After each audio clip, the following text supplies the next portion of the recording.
saying that now the entire facility is being run by Ghanaians. Absolutely, and we're very proud of that. If you look around, His Excellency, you see that both men and women here, they run the plant. Hey darlings, oh my god, welcome back yet to another intriguing, interesting, captivating, inspirational, motivational, and more importantly educative and mind-blowing episode for what we have here on the stable of what vibes upon vibes with Chivik. Thank you, darlings. Breaking news, guys, coming from your one and only ambassador. Trust me to always do this here. It is no longer news in the motherland. Exactly that.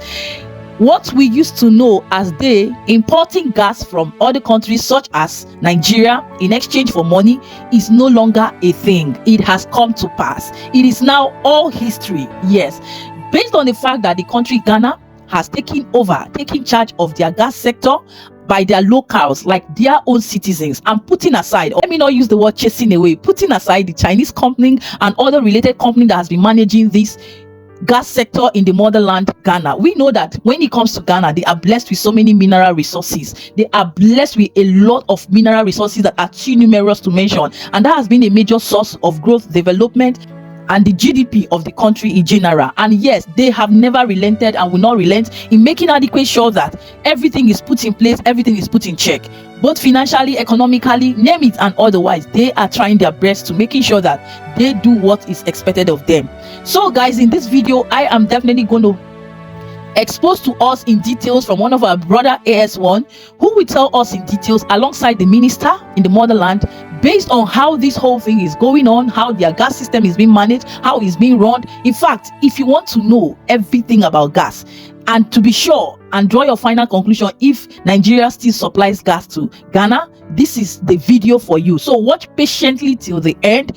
Pay attention to details so that you don't come asking repeated questions that are already answered in this video. I will let this video based on reaction and analysis play here for us to watch, listen, and hear from the horse's mouth. Because when we talk, we come with proof, we come with evidence. Evidence choke. Exactly. Watch till the end, and as well, if you are yet to like this video, kindly help support this family as you hit on this like button, share as well so that more people will get to know. At this point, ladies and gentlemen, boys and girls, your one and only ambassador will lead you down to the motherland Ghana to see what is going on there, and we will come back to draw our final conclusions. Let's go. You're saying that now the entire facility is being run by Ghanaians. Absolutely, and we're very proud of that. If you look around, His Excellency, you see that both men and women here, they run the plant. So when Ghana first discovered oil and gas of its shores, the big question was, how can we use this wealth to benefit the people? That's where Ghana Gas comes in. This was founded in the year 2011. Ghana Gas had one clear goal: to take Ghana's natural gas resources and turn them into something transformative. Power for industries, energy for homes, and opportunities for communities. Fast forward to today, and Ghana Gas isn't just meeting expectations. In fact, it is exceeding them. This is a company that's proven how local experts and bold decisions can reshape an economy. Let's take you back to the year 2017. That's when everything changed. Ghana engineers and technicians took over the operations of the Etuabo gas processing plant from Sinopec, the Chinese contractor that built this facility. Now, this wasn't just about taking over. In fact, it was about stepping up. What the results today? Ghana Gas has saved the country over $250 million in operation cost alone. Yes, you heard it right. That's about $3 million every single month. But here is the thing. It's not just about saving money. In fact, this move proves something bigger. It shows that Ghanaians have the skills, the knowledge, and the drive to manage and operate world-class infrastructure. Since 2017, these local experts have successfully carried out 3 major maintenance shutdowns without needing outside help. They have also implemented top-notch safety standards, earning them the prestigious ISO 45001 certification. And here is the kicker. There hasn't been a single lost time injury, and that is a safety record to be proud of. Dr. Ben K.D. Asante, the CEO of Ghana Gas, put it perfectly. Let's hang on with me. This is a very important slide. It just tells you how gas is distributed in the country. And first, the green tells you where the gas sources are coming from. You see at the bottom left corner, that is the Jubilee and 10 fields with those green. About 100 million standard cubic feet of gas is coming from those fields. Those gases are actually raw. They are raw because they contain some heavy hydrocarbons. Those have to be removed. That's why we do the processing. So it's only the Jubilee and 10 gas that goes through processing. And you see the Atuabo gas processing plant there. Once it is processed, that lean gas that has been stripped of its liquids, we call lean gas, just like you call lean meat that has got, fat on it. Once you actually extract the oil from it, we call it lean meat. And then that lean gas is commingled with a gas which is already dry, coming from the Sankofa fields. Then it goes eastward towards Takoradi for power generation, and some also goes to Tema. But we also have a lateral that takes part of the gas, and you see that there's a lateral that is taking some of the gas through Pristia, and then currently also Kumasi. Kumasi is certainly having generation as well. Okay, so the green tells you the sources of gas, whilst the blue points tells you where the gas is consumed. Okay, and then of course the infrastructure there tells you how the gas is handled, the processing and the transportation. The processing is on the left side, which is the gas processing, and the transmission facilities are those in black. The dotted ones are those that are yet to be installed. But this really, it captures the distribution network or system for Ghana's gas, both domestic, and then you see red one also coming from Nigeria, about 60 million standard cubic meter gas also coming from Nigeria. This is a picture of the Ghana's gas distribution. This one. What has happened so far? Okay, so I think Ghana Gas, as the minister said, had its infrastructure actually installed by November 2024. November 2024, we had the sighting of the first gas into Ghana, first domestic gas coming into Ghana. And then we took about 6 months, 5 months to do commissioning of the infrastructure. So the first commercial activity in Ghana actually started in May of 2015. And that is where we're actually selling gas to the power producers. Before then, we were actually relying on just, some small amount of gas coming from Nigeria, and then mostly also liquid fuel, mostly light crude oil, and to some extent some diesel. That infrastructure, so installed, had only a capacity of about 135 units of gas. In other words, at that point, when the infrastructure, the pipeline between Atuabo and Takoradi was laid, it could only handle 135 units of gas to Takoradi. With the installation of the Anoche compressor, that capacity was boosted to 405, almost 3 times.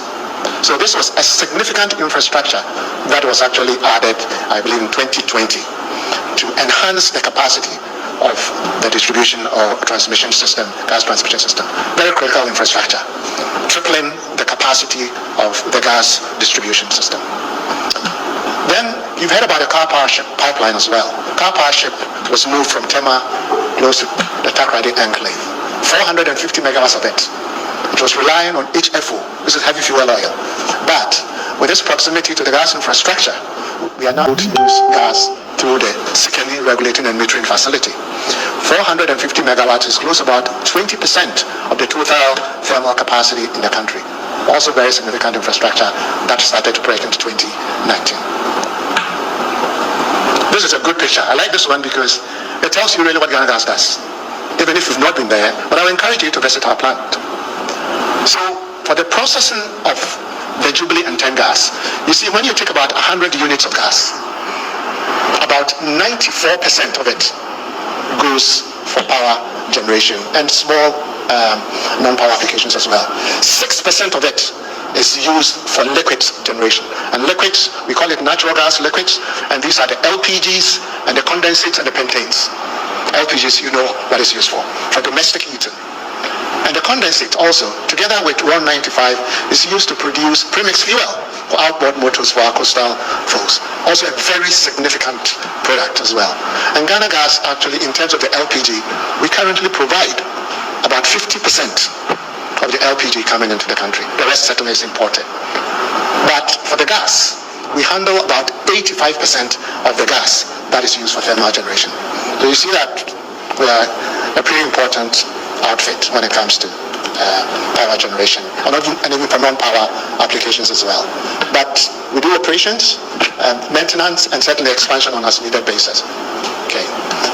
Now, what is the economic impact of our operation? Very clear. Enhance energy diversity, or we increase our power portfolio.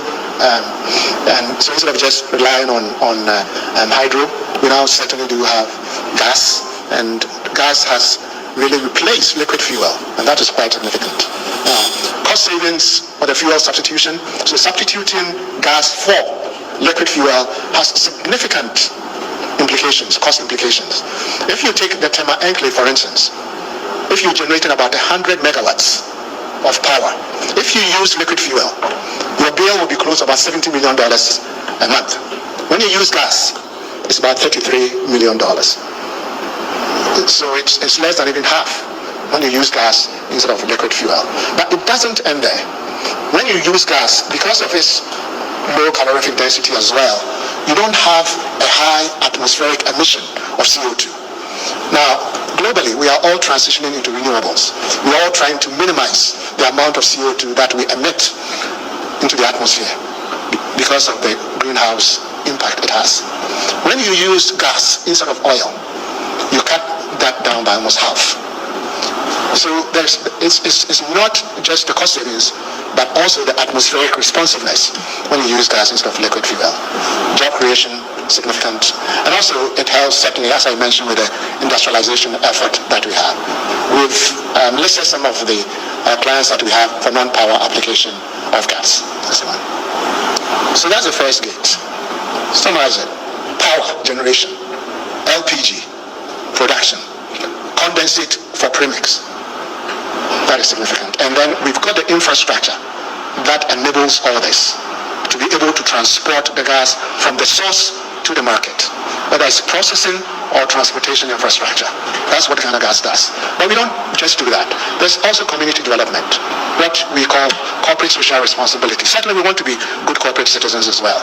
And we do mostly the health facilities, educational facilities as well. We also help with water and sanitation. We've got sports and skills training, as well as livelihood empowerment and progress as well. If you look at what we've done, we don't just concentrate on where our facilities are, which will be the Western region. Ghana Gas CSR project covers all 16 regions. And certainly, as I mentioned earlier, it's a way of giving back to the communities. The projects cover health, as I mentioned, education, water and sanitation, roads, and all those. To date, 2024, we have completed over 400 projects. It's only about 404 projects. And over 80 projects, about 88 projects are still ongoing. Quite significant, to the tune of close about $500 million cedis in terms of. So we take that seriously, our corporate social responsibility. That's number two.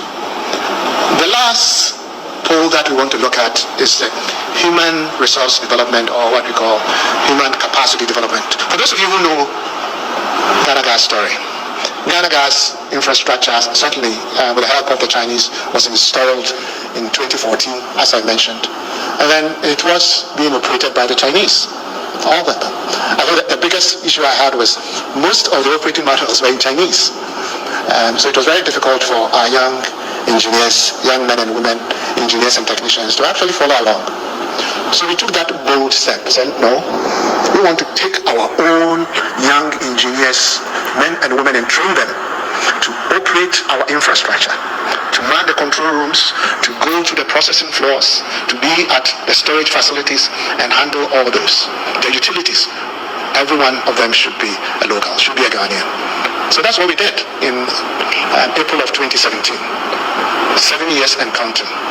And they have not, and certainly cost savings are there. We were saving about $3 million every month because we're paying the Chinese quite a bit of money. With the Chinese gone, that burden we can actually shelve because we're paying our people anyways. So about $250 million saved to date. Okay? And certainly also create about 1,000 permanent and contractual and contract and employment. But I think for me, what it. All right, guys, I believe at this point, everything has been said. What is there to say? Nothing, absolutely nothing. You've heard it, you've heard. In fact, I am really impressed that this country, Ghana, keeps, taking advantage of every aspect of their economy, taking it to the next level, higher and higher.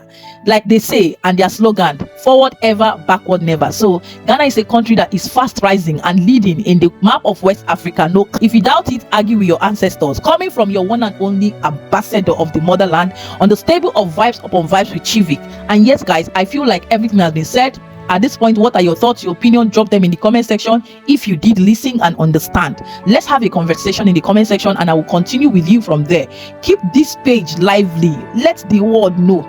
In fact, it's only a hater that will see progress like this and will begin to murmur and will begin to rankle. But we're not here for negative vibes. Like I said, let's communicate in the comment section. Let me know what you think, how you feel. And if you're just getting to know this, let me know as well. Because trust me, your one and only tank crier, your one and only updated minister, ambassador. Yes, exactly. Let's talk, guys. Like this video, share, and leave your thoughts. And I will leave your thoughts in the comment section. I will say, and with this, and on this note, I will say a massive congratulations and well done to the motherland Ghana, its citizens, president, leaders, and every sector that is working hard to put in this country on the spotlight in the map of West Africa and Africa to the world. Exactly, guys. At this point, remember to always keep it real, happy, safe, and blessed as you vibe to your environment, your surrounding, nature, everything positive, worth vibing to. Till I catch you in my next one. This is me, your host, Vibes Upon Vibes with Chivik as the ambassador, signing out. Ciao, ciao.